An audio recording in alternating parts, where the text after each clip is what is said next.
Welcome to Telugu focus TV. నేను మీ Srinivas Reddy. Retirement వయసు అంటే ప్రభుత్వ ఉద్యోగుల రిటైర్మెంట్ వయసు 64 సంవత్సరాలు అంటూ కూడా ఒక వార్త. ఇంతటికి 64 సంవత్సరాలు చేస్తున్నారా? లేదా? దీని వెనకున్నటువంటి అంతర్యం ఏంటి? అనేది కూడా ఈ వీడియోలో పూర్తిగా తెలియజేస్తాను. తప్పనిసరిగా పూర్తిగా వీడియో చూస్తే మీకు అర్థమైపోతుంది. తెలంగాణ ప్రభుత్వం తన ఉద్యోగుల పదవి విరమణ వయో పరిమితిని కూడా ఇప్పుడు 61 ఏళ్ల నుండి 64 ఏళ్ల వరకు కూడా పెంచేందుకు కూడా సూత్రప్రాయంగా నిర్ణయం తీసుకున్నట్టుగా కూడా కొన్ని వార్తలైతే వినిపిస్తున్నాయి. అయితే రిటైర్డ్ అయినటువంటి ఉద్యోగులకు బెనిఫిట్లు చెల్లించేందుకు నిధులు లేని నేపథ్యంలో ఈ నిర్ణయం తీసుకున్నట్టుగా కూడా అధికార వర్గాలైతే చెప్తున్నాయి. దీనిపైన జూన్ 2వ తేదీ అంటే రేపటి అధికారికంగా కూడా విడుదలయ్యేటువంటి అవకాశం ఉన్నట్టుగా కూడా తెలుస్తుంది. అయితే ఇక్కడ రిటైర్మెంట్ ఏజ్ 64 ఏళ్లకు ప్రభుత్వం ఉద్యోగుల పదవి విరమణ వయసు మరో 3 సంవత్సరాలు పెంచాలని కూడా తెలంగాణ కాంగ్రెస్ ప్రభుత్వం కొంత సూత్రప్రాయంగా నిర్ణయం తీసుకుందని కూడా సచివాలయంలో చాలా జోరుగానే దీనికి సంబంధించి ఒక ప్రచారం అయితే సాగుతుంది.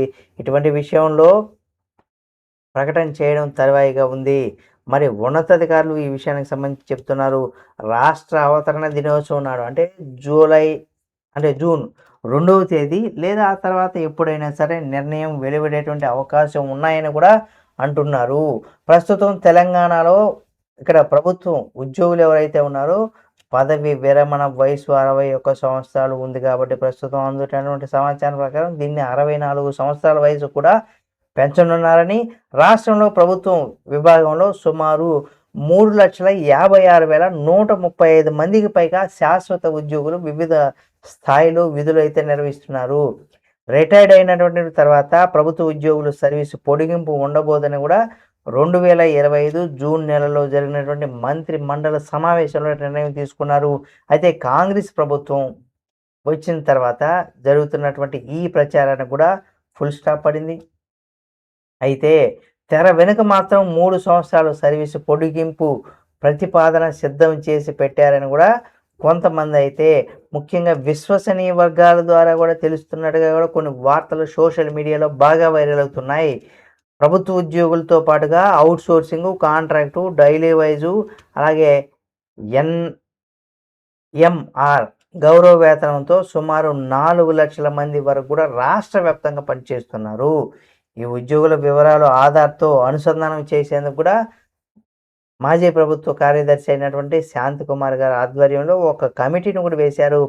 ఆ కమిటీ శాఖల వారీగా విభాగాలు, అధిపతులు వారి విధులు నిర్వహిస్తున్నటువంటి అవుట్‌సోర్సింగ్ కాంట్రాక్టు, అలాగే డైలీ వేజు, గౌరవ వేతనంతో పనిచేస్తున్నటువంటి వారి వివరాలను కూడా integrated financial management and information system ద్వారా కూడా ఈ వెబ్ పోర్టల్లో ద్వారా కూడా సేకరించింది. గత నెల వరకు కూడా అందినటువంటి వివరాల ప్రకారం సుమారు 4,00,000 మంది వరకు కూడా పనిచేస్తున్నట్టుగా తేలింది. ఇంకా ఆ లెక్కలు ఇక్కడ మదింపు చేస్తే అంటే చూస్తే ఆర్థిక శాఖ ఉంది. ఆ రకంగా పనిచేస్తుంది. అయితే చాలామంది ఆధార్‌కు అనుసంధానం చేయలేదని ఈ ప్రక్రియకు ఈ నెలలో పూర్తి అయ్యేటువంటి అవకాశం ఉంటుందని కూడా ఆధార్ అనుసంధానం ద్వారా ప్రభుత్వ పథకాలు ఎవరికి పొందుతున్నారు, వారి హోదా వివరాలు కూడా ప్రభుత్వం సేకరించింది. 37,000 మంది వరకు కూడా ప్రభుత్వ ఉద్యోగులు ఇందిరమ్మ ఇల్లు, పెన్షన్లు, సంక్షేమ పథకాలు, ఫుడ్ సెక్యూరిటీ కార్డులు తీసుకున్నట్టుగా కూడా వెల్లడి అయింది. దానికి సంబంధించి కూడా వార్తలు వినిపిస్తున్నాయి. శాఖల పరంగా ఏ చర్యలు తీసుకోవాలనే దానికి సంబంధించి కూడా ప్రభుత్వం ఇంకా నిర్ణయం తీసుకోలేదని కూడా సమాచారం. అయితే ప్రత్యేక తెలంగాణ ఏర్పడి తర్వాత కూడా పెద్ద ఎత్తున ఉద్యోగ నియామకాలు ఉంటాయని కూడా ఆశించినటువంటి యువతకి నిరాశే మిగిలింది. ఎందుకంటే లక్షలాది ఉద్యోగులు వస్తాయని కూడా తమ బతుకులు బాగుపడతాయని ఊహించినటువంటి యువతకు తీవ్ర నష్టం చేకూరింది. బీఆర్ఎస్ పాలనలో నియామకాలు చేపట్టకపోవడం మూలంగా ఒక జనరేషన్ పూర్తిగా ఉద్యోగ అవకాశాలు కోల్పోయింది. పదవి విరమణ వయసు ఆ ప్రయోజనాలు వేల కోట్లలో ఉండడంతో రిటైర్మెంట్ వయసు 61 ఏళ్ల నుంచి పెంపుదల చేసి ఆ గణం నుంచి కూడా గతంలో బీఆర్ఎస్ పార్టీ బయటపడింది. అలా సర్వీసు పొడిగింపు పొందిన వారు కాంగ్రెస్ ప్రభుత్వ హయాంలో రిటైర్డ్ అవుతున్నారు. అంటే వీళ్ళకి పదవి విరమణ ప్రయోజనాలు చెల్లించకుండా బడా కాంట్రాక్టులకు డబ్బులు చెల్లించేందుకు కూడా ఆరోపణలు ఉన్నాయి.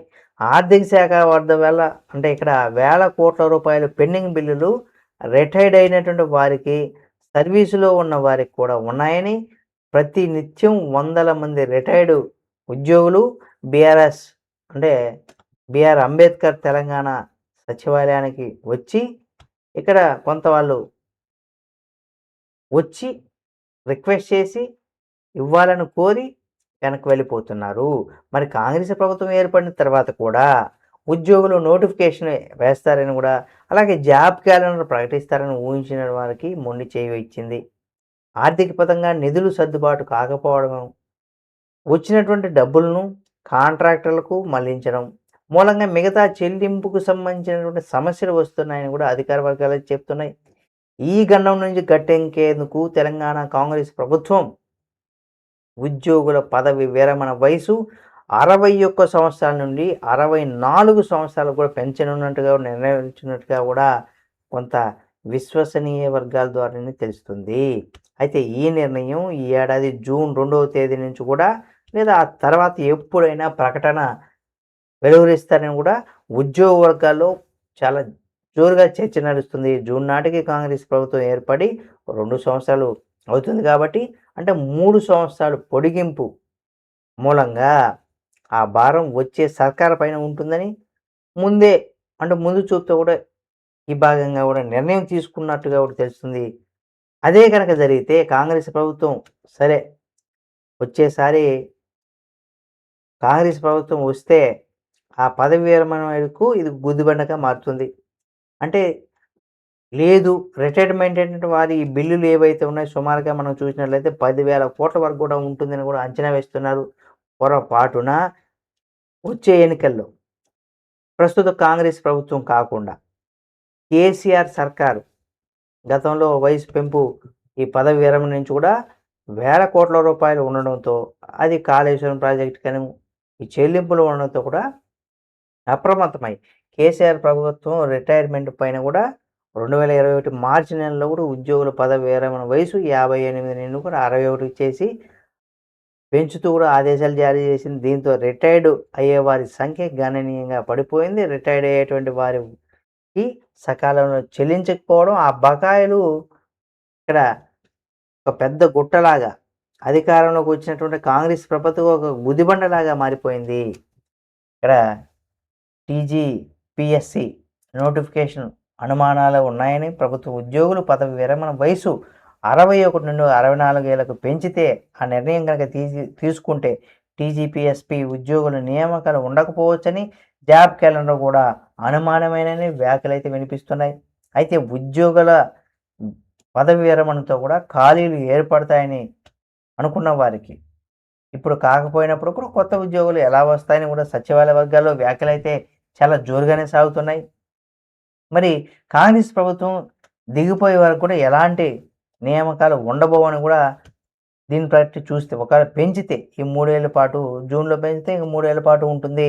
ఒకవేళ పెంచితే 64 వరకు చేస్తే ఆ భారాన్ని కాంగ్రెస్ ప్రభుత్వం భరించదు. కానీ దాని ప్రభావం నెక్స్ట్ ఎలక్షన్స్లో ఉండబోతుంది. కాంగ్రెస్ ప్రభుత్వం కనుక ఇప్పుడు 3 సంవత్సరాల వయసు రిటైర్మెంట్ వయసు కనుక పెంచితే అది కాంగ్రెస్ ప్రభుత్వానికి రాబోయే ఎన్నికల్లో కూడా గట్టి ఎదురు దెబ్బలకు గురి చేస్తుంది. ఒకవేళ కాంగ్రెస్ ప్రభుత్వం అధికారంలోకి వస్తే అది పెనుభారంగా మారుతుంది. అంతేకాకుండా వచ్చేటువంటి అవకాశాన్ని కూడా ఎక్కువగా కాంగ్రెస్ ప్రభుత్వం కోల్పోతుంది. అలాగే రాబోయే ఎన్నికల్లో ఒకవేళ బీఆర్ఎస్ బీజేపీ ఏదైనా పార్టీ కనుక వస్తే వారికి ఈ రిటైర్మెంట్ వయసు పెంచిన ద్వారా కూడా పెద్ద మొత్తంలో కూడా చెల్లించాల్సి వస్తుంది. కాబట్టి ఆ ప్రభుత్వానికి కూడా పెనుభారంగా మారుతుంది.